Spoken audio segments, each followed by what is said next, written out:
Where do you stand on the club v country route? And I mean this as a fan, not necessarily from a player's point of view. Well, the fans would always say they want the club to come first. That's right, they would. The club pay the wages, what the club needs, the club should get. And I can see the sense in all that, but I'm old-fashioned enough to believe in the romance and the dreams that when you're a young kid, you want to play in the World Cup for your country. So I would hate to see the downgrading of international football, though I do believe, sadly, it has happened a bit. Let me ask you this. Don't tell me your side. But if you had the option for your side to never, ever win another cup again, your club side, and it meant your nation, England, win the World Cup, would you take that? Yep. Every single time? Yep. See, that's what a lot of fans, I think, wouldn't say. I know they wouldn't. And that's quite sad. I know. I agree with you. I'm in a minority, but I think the whole health, not just England, any country, and kudos that your nation has, is about how well your international team perform. I don't like the situation, and I'm English, where we have teams that can win the Champions League, but we produce an England team that largely hasn't been worth watching at the World Cup for too long.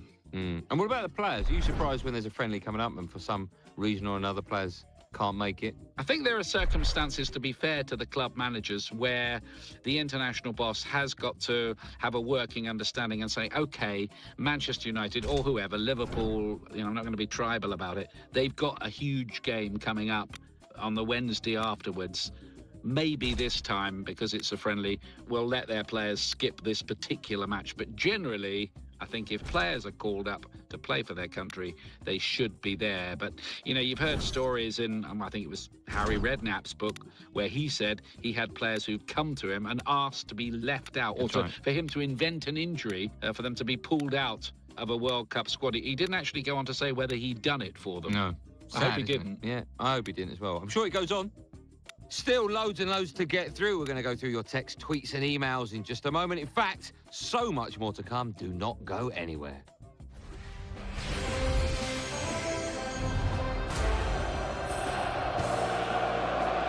More interest than usual in this international friendly. World Cup in Brazil on the horizon. Everybody wants to be there. You've got to win a place in your national team first, and this is where you can do it. Good performance here, Clive. Who knows? You could have a seat on that plane.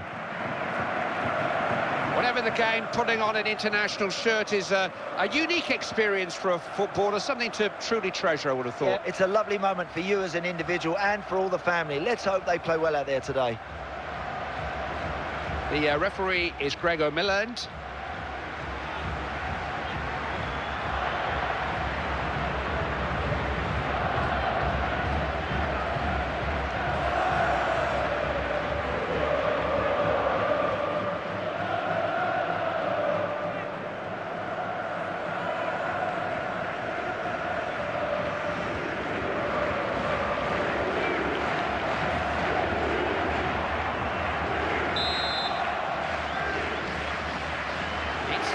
Get us underway.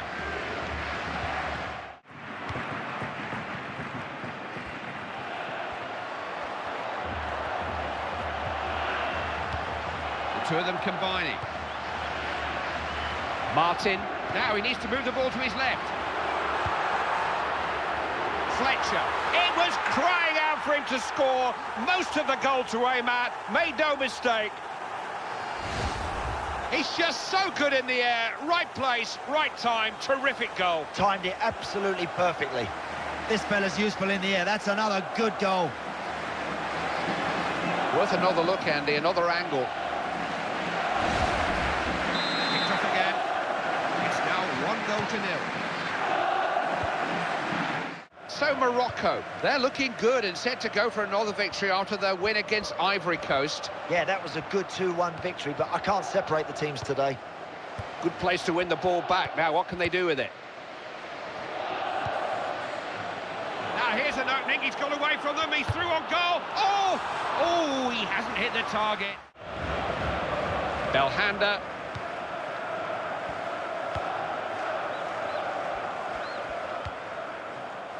Obadi. Belhanda might have a chance. He's got an equaliser.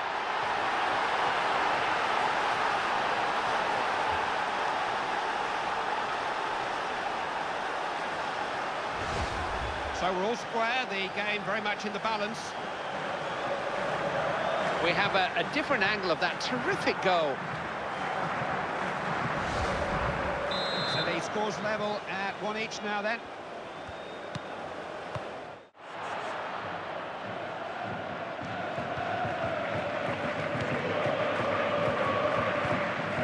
Belhanda.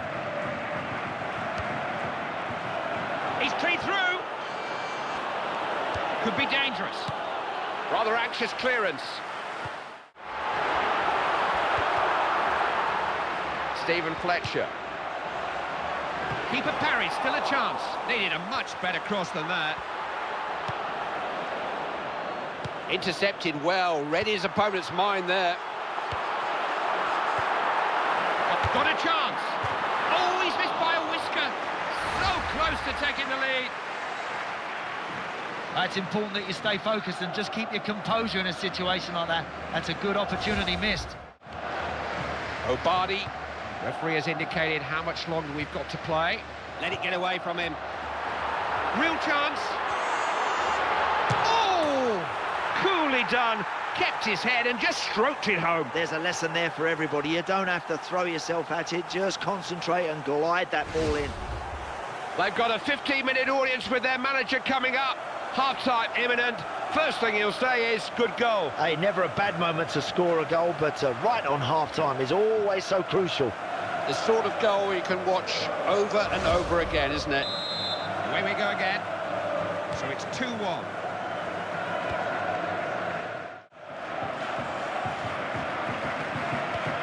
Half-time, and it's competitive enough, little in it. The managers wanted the result to matter in this match, and the result could go either way. You know, whenever there's just one goal in it, Clive, the game is never done and dusted. So, look, let's see what happens. I still think there's a good game here. The pattern of this game was established in the first 45 minutes. Will we see it change in this second half?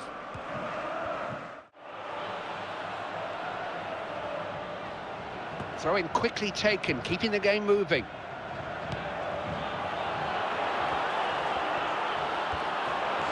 Has to get it in. Will he find a man? Oh, no, he never really looked like he was going to score, did he? How costly could that be? Nothing wrong with the cross, it just deserved a better finish. That's a wasted opportunity, Clive. That's a chance. Unlucky, kept his head down, struck it beautifully, but just wide.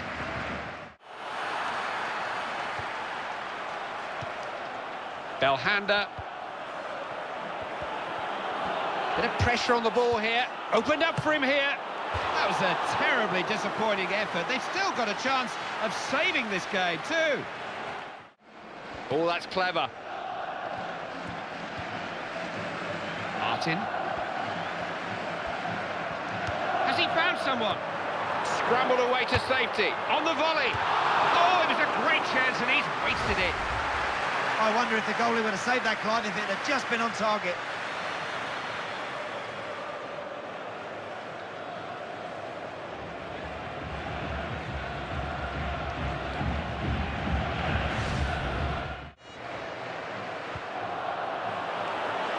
Could be dangerous.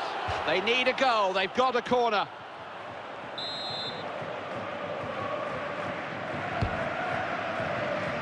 Having a crack. And the keeper saves that header.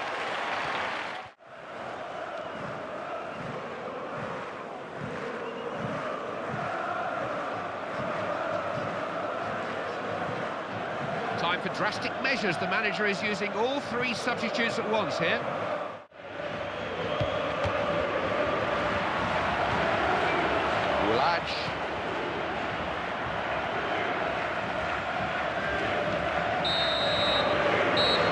Good game, better than we might have expected.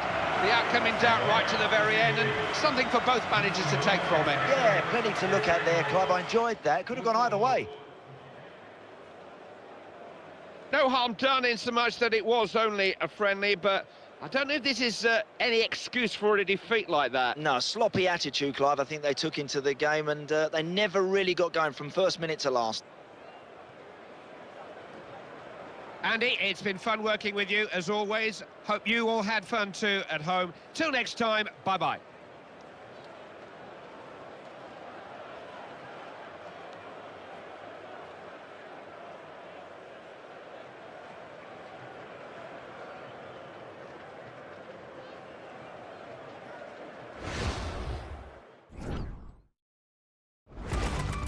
the goals. All the action. That could be the game right there. EA Sports Talk Radio. Your home for the Brazil 2014 World Cup. Ian, how different would you say it is to manage the national side compared to a domestic side? And the reason I ask that is because I think that to be the manager of a national side, you need to be a great motivator more so than a tactician. If that sounds bizarre, because you're already getting these great players, where at club level, you're getting some players that perhaps need the coaching. Does that make sense to you? I just think when you're the manager of the national side, you're getting the top boys. They've already been coached. They're already top. I mean, you do have to work out a system, the best way to deploy them as the international manager. The problem I think international managers have is there's not the day-to-day involvement with those players. You see them pretty infrequently, and then you have a couple of days, maybe even one big training session to get them ready for some international matches, not all of them. And you've got the problem all the time. You've got the players you want, and then you get a phone call on a Saturday night telling you that 3 or 4 of them are injured. So would you say it's then harder to be the manager of the national side? Yeah, I think it is, and the expectation levels are greater as well. It's probably a bit less fun. Some people have even said it's quite a lonely existence. You know, you can go all the way through from November to March some years without ever seeing those players, and all you do is you turn up at club games on a Saturday and watch and assess them and hope you can use them when the time comes again. And of course it must be frustrating as well as an international manager if you've got friendlies, and of course the club won't allow some of the bigger name players to meet up with the national side as well. Well, that's a huge issue, because there's a lot of managers out there now who are telling their players, look, the Champions League is bigger, we've got big games coming up, we pay your wages, not the national team.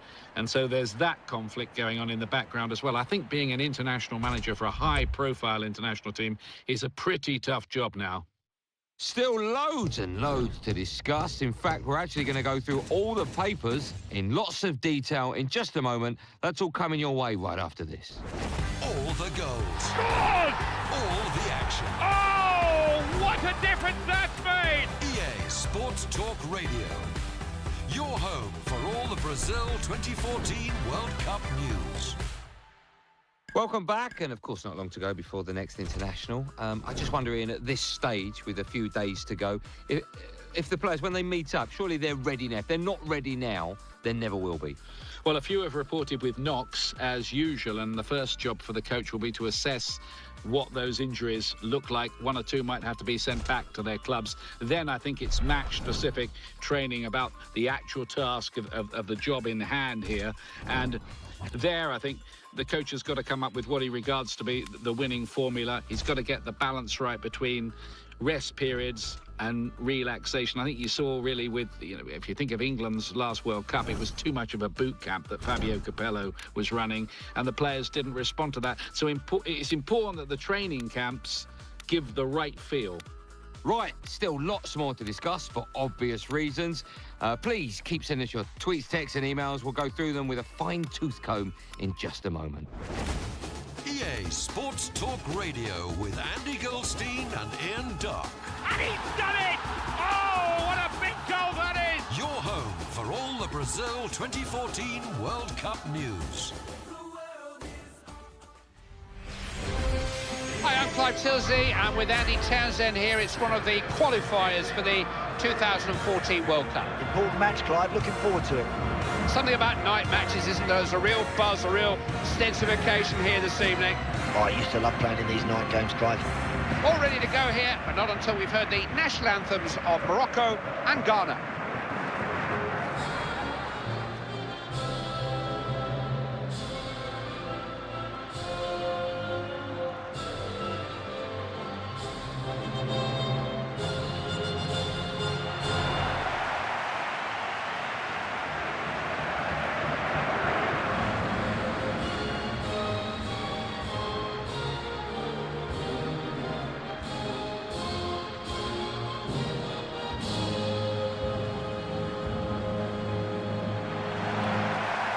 Let's see if they can put a run of results together and pick up another 3 points from this match. Momentum's all important in this competition. Yeah, be nice and tight at the back, get the ball down in midfield and take your chances up front.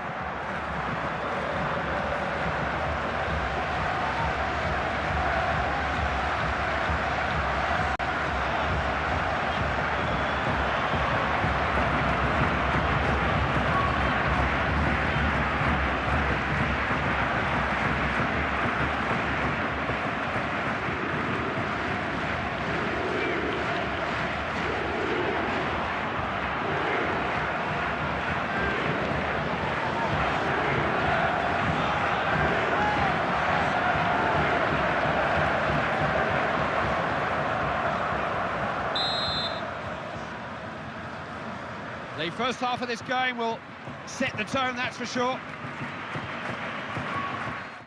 So Morocco, they'll be hoping for a better result today after they suffered that defeat against Scotland. Well, they got beat 2-1 in that game, and do I think they'll win here? No, I can see another defeat. Real chance! And an update from the game featuring Senegal. They've gone in front in that game. Wadie.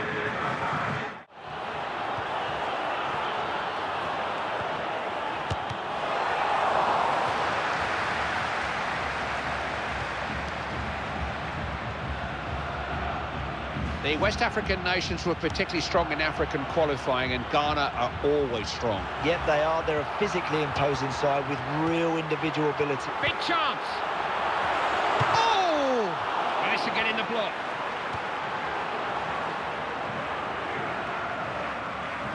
Kaja. Always looking to give the defenders something to think about.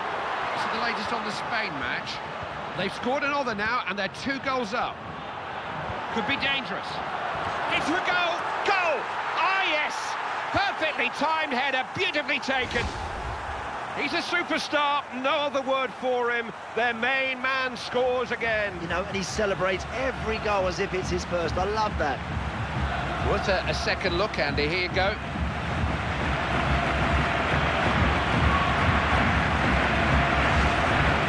Underway again. It's now 1-0.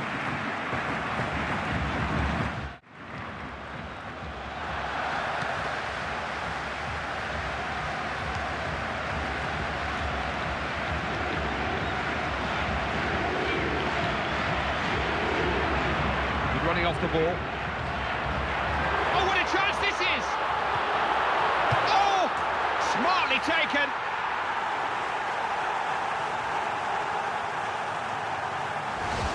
Lethal finishing. It was all over in an instant. Took it so early. That's the art of a proper goal scorer, Clive. Being able to finish first time.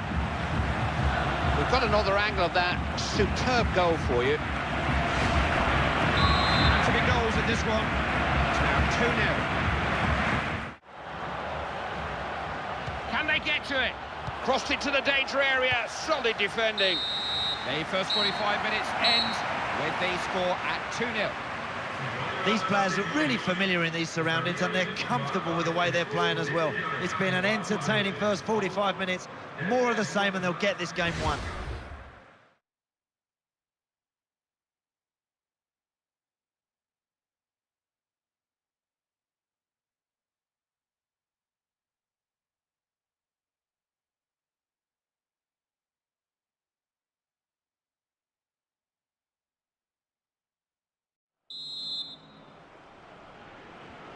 Ghana start the second half. I'm sure their coach has done most of the talking in the dressing room.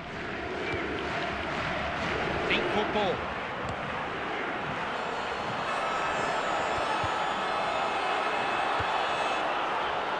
Shan against the post. And here's from the game featuring Argentina. They've got their noses in front in that one. Wadie. Incoom. Shan! Good save, still there though. Looking to shoot. Well worked. Opening here. Has a shot. Saved by the keeper, but he's still in play. Corner won by Ghana.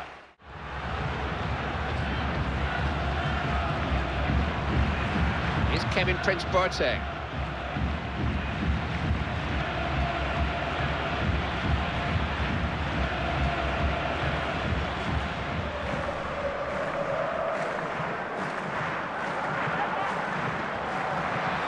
All changed. That's given everyone something to think about.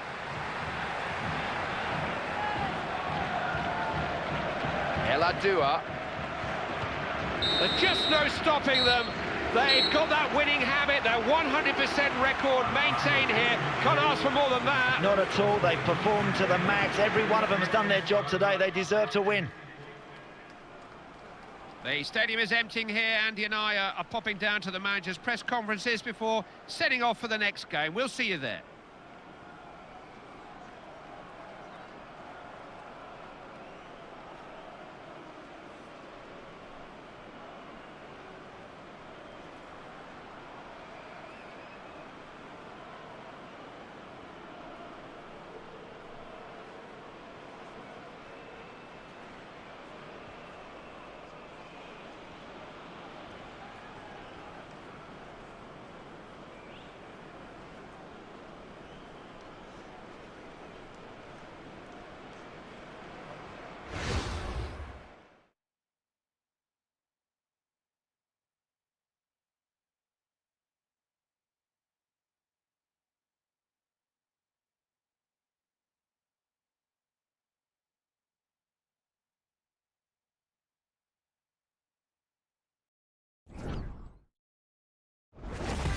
the goals. Scores!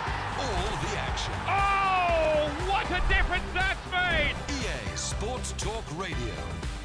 Your home for all the Brazil 2014 World Cup news.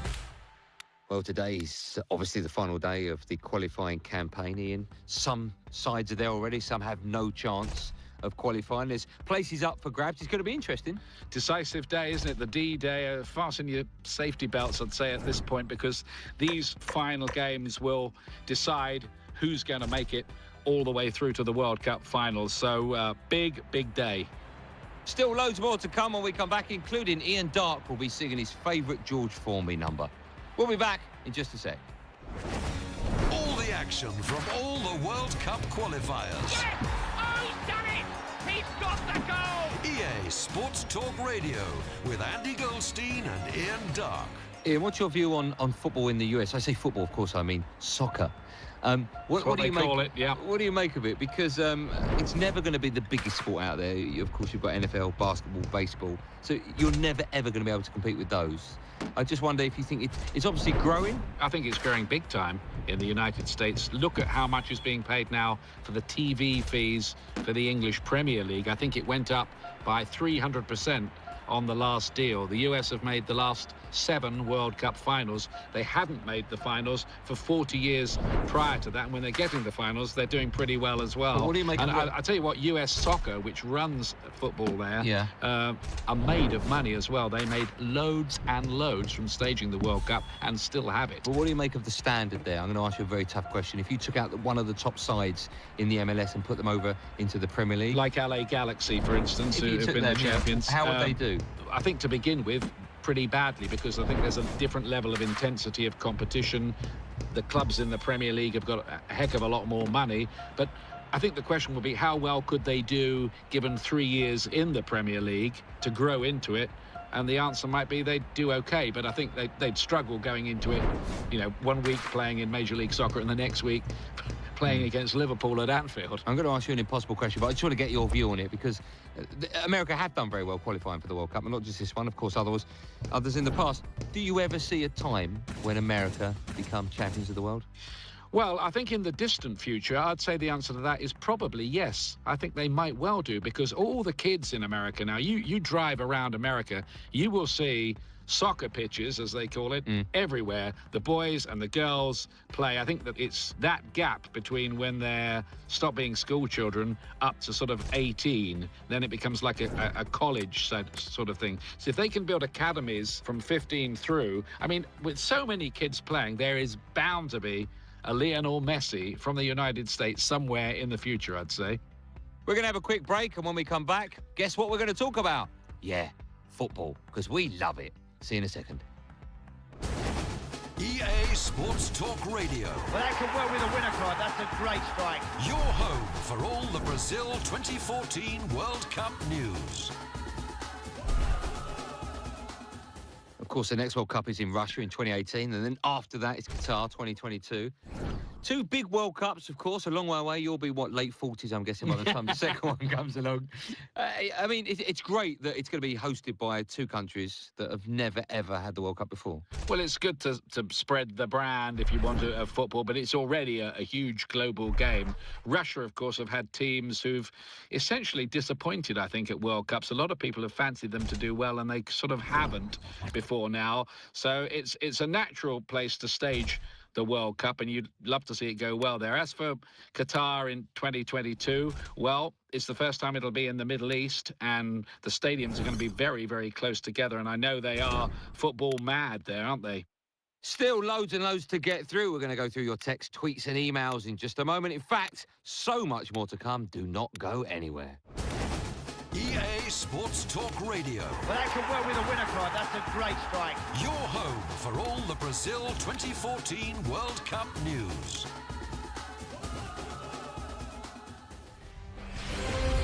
Hello, I'm Clive Tilsley. Alongside me is Andy Townsend. This is a qualifying game, a World Cup stepping stone. Certainly is, Clyde. Good to be with you here. Looking forward to this one. Stadium here is decked in sunshine, not a cloud in the sky. It's actually not too hot either, so it shouldn't affect the tempo of the game. The players lined up for the playing of the anthems of Ghana and Morocco.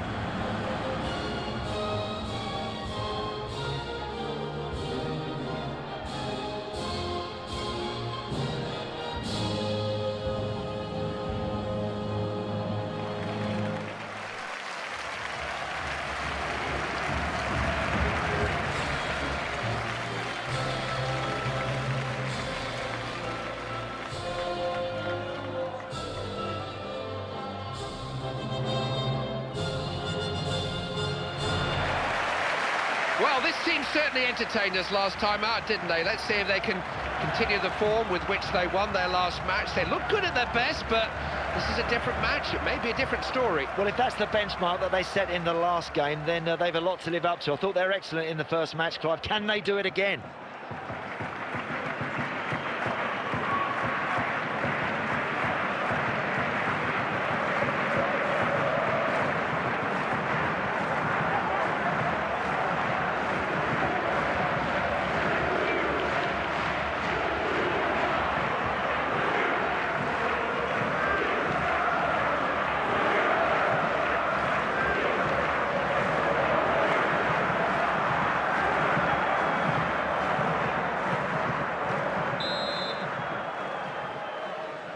Marvellous atmosphere inside the ground. This is a game that the supporters have been really looking forward to.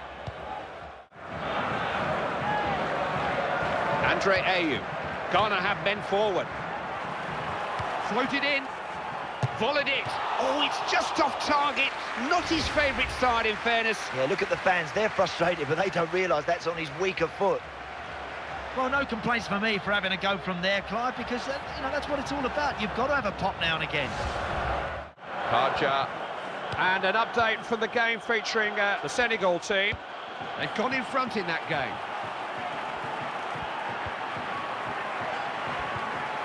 Here's Kevin Prince-Boateng. Oh, what a good ball that is. Real chance. Great block. Pressure growing. Ghana have a corner.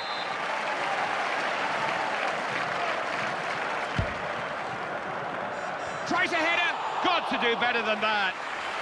This team can produce some quality from the corners, but that's an opportunity squandered.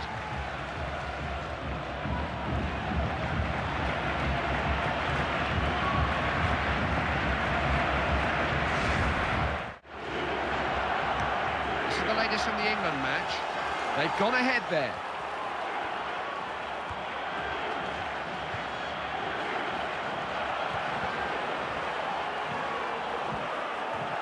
Here's a chance. Shan! Can someone reach it? Ball into the right area. Credit the defender. Is it a chance? Saved by the keeper, but he's still in play. Hands went up on both sides, but it is a Ghanaian corner.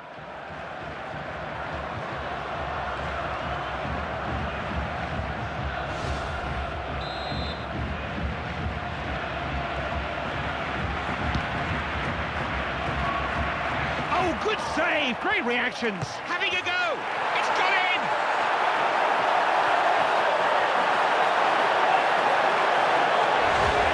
It's a great time to get a goal. Something to take into the break with a perfect tonic. Well, when he picked the ball up, there appeared no danger at all. Then all of a sudden, bang, it's in the back of the net.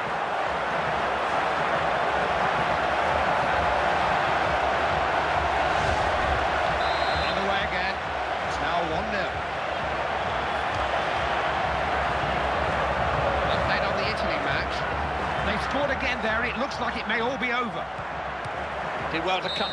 That's it for this first half. The referee has blown. Scores 1-0. It's a great feeling when you nick a goal just before half-time, you know. That's really put them in the box seat for the second half.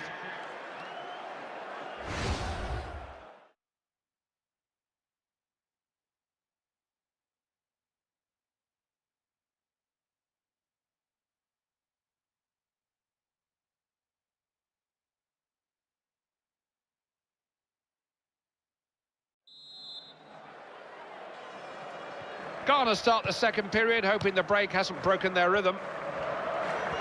Trying to harass and hustle him here. Managed to get in the way of it. Corner won by Ghana.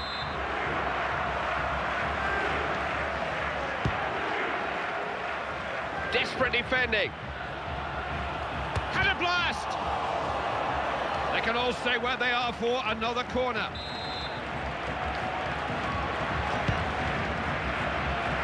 Headed out of danger. Here's Kevin Prince-Boateng. Boateng. Andre Ayew. Kaja.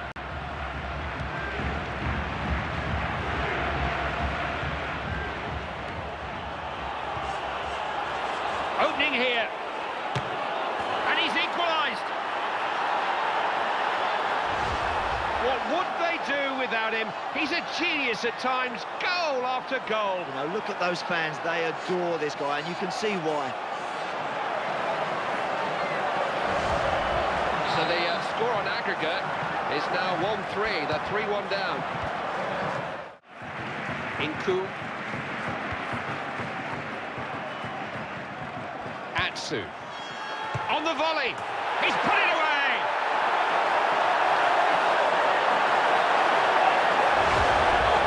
Got 2 goals to his name now. He'll be looking for a hat-trick. Clive, you and I could have scored that one. What a cross. Look at that. Couldn't miss from there. Worth another look at this skill and technique there.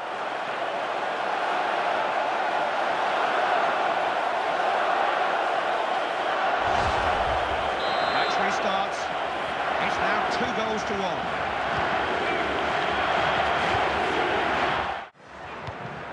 1. Karcha.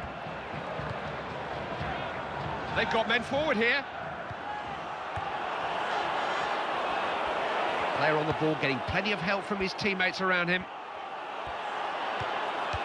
Rather anxious clearance.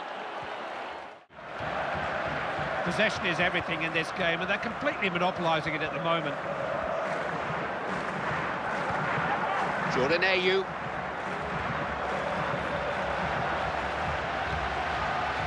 Hassan Barba. Andre Ayew.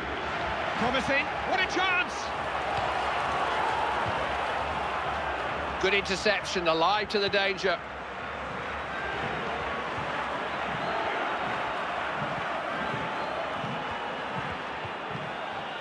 Can they get to it? Top defending that.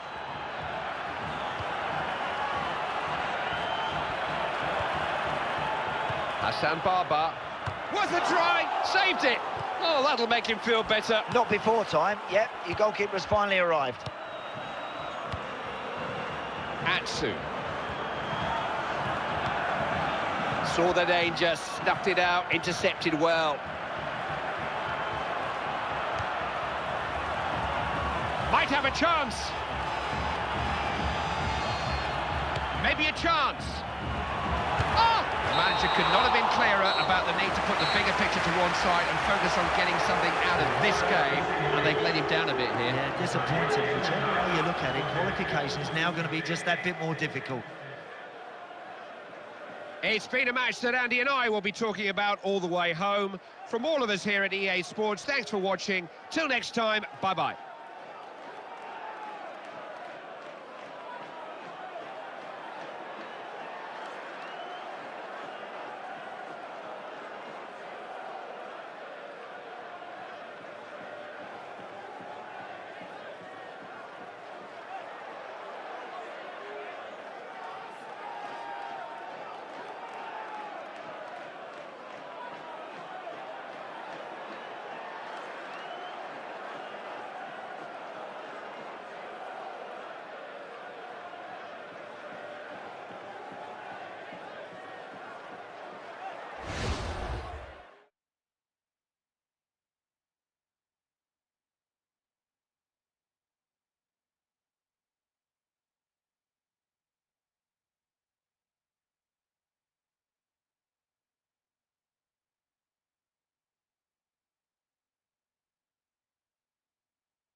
All the drama. Penalty, is it? Yes, he's given it. All the excitement. Oh, what a time to score! EA Sports Talk Radio with Andy Goldstein and Ian Dark. Welcome back, and of course it's international time again. All the players head to their respective training camps, all meeting up ahead of what is such a crucial game, qualifying for the World Cup, or trying to qualify, of course, for the World Cup in Rio in 2014. What goes on at this stage? What all the players do Are they thinking about where they're going to be playing? Are they speaking to the manager about tactics yet? Well, they don't let us in. That's the thing these days. They put up players for interview, but we never get in to actually see the training. So you've kind of got to guess at that from what the manager and the players that they let you talk to can tell you about it. What I can tell you is the spirit's very good. The training has been pretty intense for this game. One or two that have had to be on the sidelines because they're carrying knocks, but they should be okay. And so I think really the vibe in the camp is good. Yep, loads more still to come right here on EA Sports Radio with me, Andy Goldstein, and of course alongside me, Ian Dark, and it's all coming your way in just a moment.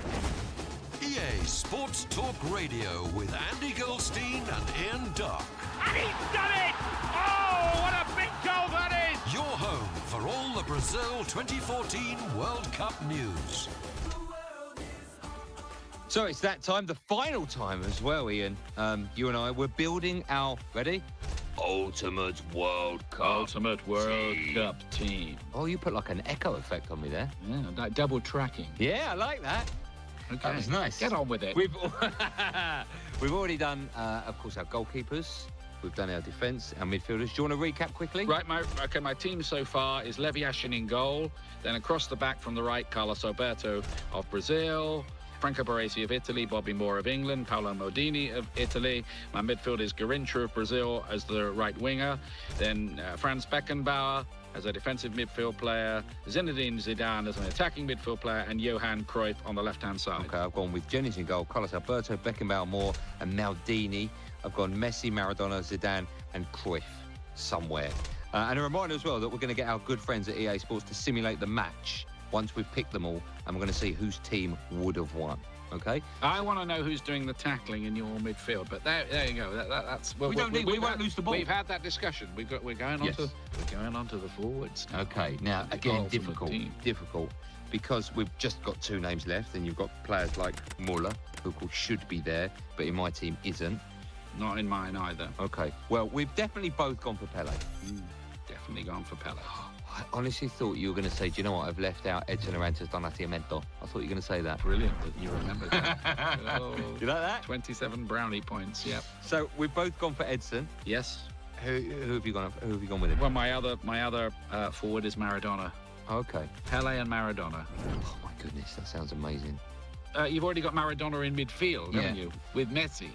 Yeah. Wow. So do you want to know my other forward? Yeah, go on. Ronaldo. Yeah, well, no arguing. You haven't asked which one? I think we're talking about not Cristiano Ronaldo, are you? You're talking about the Ronaldo of Brazil. This is it. I'll let our friends at EA decide which. No, you can't do that. Hold on. Look away. Message to our friends at EA. Whoever's better, just put him in, all right? You're determined to win. They're meant... Both of them. I picked both of them wearing the same jersey. Of course, I picked the Brazilian Ronaldo. So the Brazilian Ronaldo, who's the joint top goal scorer in World Cup finals with Miroslav Klose of Germany. Yes. Well who done. Deserves a mention, but he's not going to get in a team as good as this. If Gerd Muller can't get in, no, Klose can't get in. I mean, there are many others, of course, who would be huge contenders and are wonderful players. But we are talking about the best World Cup team of all time. Okay, so now we've got one job left. I jokingly said that Beckenbauer and Moore would be my captains earlier on. Of course, you could only pick one captain. So who gets the armband for you? Well, look, you could make probably 5 or 6 of these your skipper without any argument. It could be Carlos Alberto, it could be Baresi, it could be Maldini, it could be Beckenbauer, but for me, it's going to be Bobby Moore. Bobby Moore. Oh, see, now you're trying to get brownie points just by picking Bobby Moore. Ah, my goodness, that's a tough question now. Who? All the other players would love Bobby, and he'd be the guy with no ego who they'd all say, yeah. Okay, I'll tell you what, you and I, we've agreed on a few bits and pieces. We will agree on this. I will also make Bobby Moore my captain, along with Beckenbauer, Zidane, and Pele. They'll share it. They'll have like 9 minutes each. Yours is like one of these rest of the world 11s, isn't it? That there's throughout substitutions. The game, I will blow a whistle, and when you hear that whistle, lads, pass the armband to whoever's on your left. So who's your? I'll tell you one player we haven't actually mentioned and we should have done here. Go on. Zico. I said that earlier on. Yeah, who could have got in but hasn't. But hey, there's a long list. Yeah. So go on, just recap. Right. So my team is Yashin in goal, across the back, Carlos Alberto, Franco Baresi, Bobby Moore, Paolo Maldini, midfield, Garincha, Beckenbauer, Zidane, Cruyff, up front, Pele and Maradona. And my team is Jennings in goal, Alberto, Beckenbauer, Moore and Maldini, Messi, Maradona, Zidane, Cruyff.